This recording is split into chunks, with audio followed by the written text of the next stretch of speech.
My favorite story came from February. We profiled the Green Book. Back in February for Black History Month, we made a commitment that told our viewers we were going to spend some time delving into Black history. Just around the Oscars, the Green Book actually won for Best Picture this year, and it sort of sparked our imaginations, like what places in Colorado could you find on this route? The Green Book, in its historical context, was a guidebook for Black Americans during the Civil Rights Movement. It provided locations for them to go, like hotels, restaurants, music venues that were actually safe for Black travelers. In this story, you're gonna hear the sights and sounds of the age. You're gonna hear music from Billie Holiday, from Dizzy Gillespie.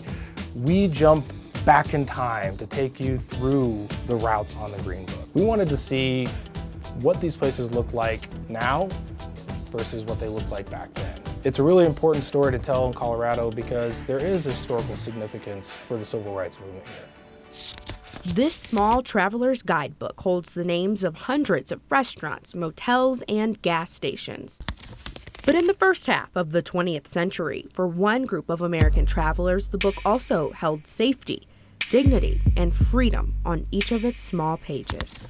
It was an incredibly challenging and dangerous thing for Black people to do, to just get in their car and travel during this time. From the 1930s through the 60s, stops along the open road weren't always welcoming to Black motorists.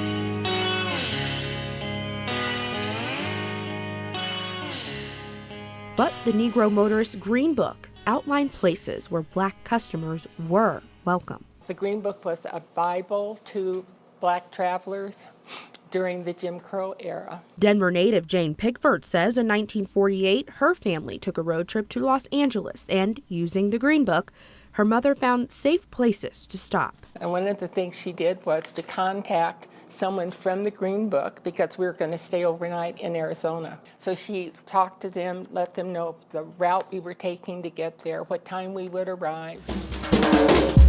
In 1936, Victor Hugo Green, a Harlem postman, created the Green Book.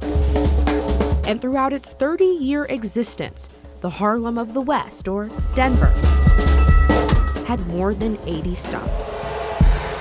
Once you hit the West, options were few and far between. Cultural documentarian Candace Taylor has spent years studying the Green Book and documenting thousands of its listings. It was almost like a yellow pages for Black businesses. Taylor says after visiting thousands of these sites, there's one here in Denver that truly stands out, the Sounion Hotel.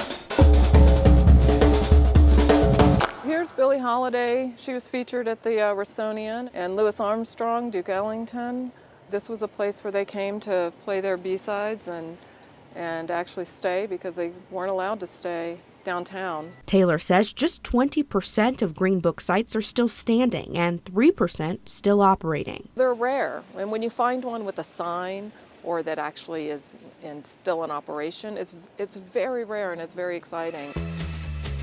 And soon, the sound of jazz will once again fill the air at the Sounion.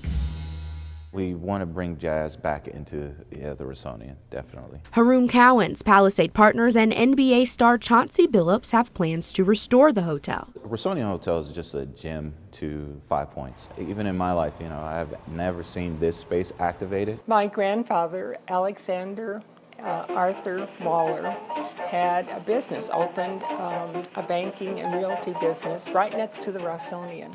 And that was kind of the center of the 5 Points area.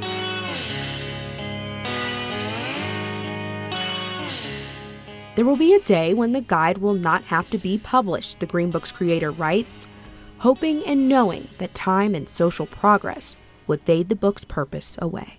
In Denver, Micah Smith, Denver 7. This story was really cool because you actually got to visit some of these places that were along this route in the Green Book. Particularly the Sounion Hotel in the 5 Points area was very cool to see because you would go into this building that was run down, the windows were cracked, the concrete's coming off the walls, and that place was a thriving, bustling venue for music.